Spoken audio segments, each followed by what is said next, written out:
Жергиликтүү кеңештин депутаттарын шайлоо Ош облусунун Кара Суу районунун 30 Карагулжанын Кеңеш, Алайдын Кабыланкөл жана Нокаттын Исанов айыл аймактарында белгиленген. Булар үчүн 19 добушкана ачылган. Ал эми жалпы 75 мандат үчүн 156 жаран өз талапкерлигин көрсөткөн. Буларды шайлоо үчүн 27.021 жаран шайлоо тизмесине катталган. 30 аймагынын жашоочулары добуш берүү өнөктүгүндө активдүүлүгүн көрсөттү. Добушканалардын расмий ачылышын күтүп калган жарандар да болду. Төремамат Абдыжапаров аймактын аксакалдары кеңешинин төрагасы катары башкаларга үлгү боло алды. Атуулдук парызды аткарууда алгачкы добуш берүүчү катары каттоодон өттү. Бүгүнкү депутаттык шайлоо бул өтө чоң нерсе да. Айылдык үчүн өтө чоң күч. Мына ушул жерге татыктуулар, билимдүүлөр шайланса ел үчүн, жерибиз үчүн жакшы кызматтарды кылышат. Айрым шайлоо тилкелеринде даярдык жетиштүү деңгээлде жүрбөгөнү байкалды. Номер 5184 шайлоо участкасында техникалык мүчүлүштүктөр орун алды. Идентификациядан өткөн жарандын өздүгүн көрсөтүп туруучу экран иштебей турду. Өзүн тизмеден таппай калган жарандар да болду.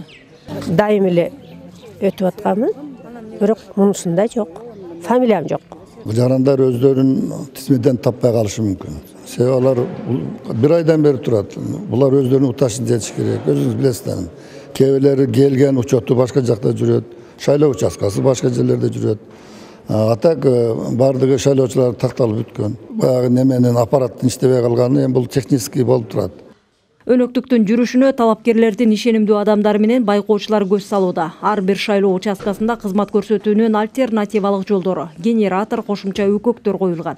Мүмкүнчүлүгү чектелген жарандар үчүн шарттар эске алынган. Мен калап кетем, ушу кимдер ушуга талапкерлер болгон болсо, биздин ушу шайлоо участкабыздын жамаатына, ошол өткөрүп аткан бүтүн комиссияларга биргеликте байкоочулардын коомдук мына байкоочулар отурушат, биргеликте жакшы өтүп кетет деп ишенип кетем. Шайлоонун жыйынтыгынын ээси элдин өзү. Добуш берүү өнөктүгү ачык өтүп жаткан айткан тургундар, марага жетпей калган тараптар жеңилүү ызасын көтөрө билүү менен шайлоодон кийин ызы чууга алдырбосо керек дешет. Биздин айылда көбүнчө жаштар, мен жаштардан аябай үмүтүм чоң, себеби айылды көтөрүүгө, жакшы нерселерди үмүт кылам. Бул жакта эми жол маселеси айылдыкы, көбүнчө эле жол, суу маселеси бар. Эми айылда чечилбеген проблемалар көп. Ошол эмелерди чечсе, депутаттар аябай жакшы иштейт деп ойлойм. Күч ээсин тааныбайт дегендей, мынабу жеңилгенде тан бериш керек, макул болуш керек. Өздөрү деле көрүп турат шайлоочулар. Эртең мен өтпөй калдым, мен мындай болдум, мен мындай болду деген алгындай тополоң кылыштын кереги жок да менин оюмда. Тартипти сактоодо ар бир бекетте 5-тен 10га чейинги милиция кызматкери тартылган. 16 документтештирүү, 20 ыкчам жабуу топтор жеринде күчөтүлгөн тартипте иш алып барууда. Түзөн-түз милдети бул коомдук коопсуздукту камсыздоо жана ошол жарандарга юридикалык жардам берүү болот. Бүгүн ушу шайлоо күнү саат 8-ден ошол бюллетендерди эсептеп, райондорго жеткизүү боюнча дагы коштоп жүрүшөт. Учурда аймакта коомдук саясий абал туруктуу, жарандар күнүмдүк турмуш тиричилиги менен алек. Шайлоо өтүп жаткан билим берүү жайлары 10 апрель күнү өз ишин улантат.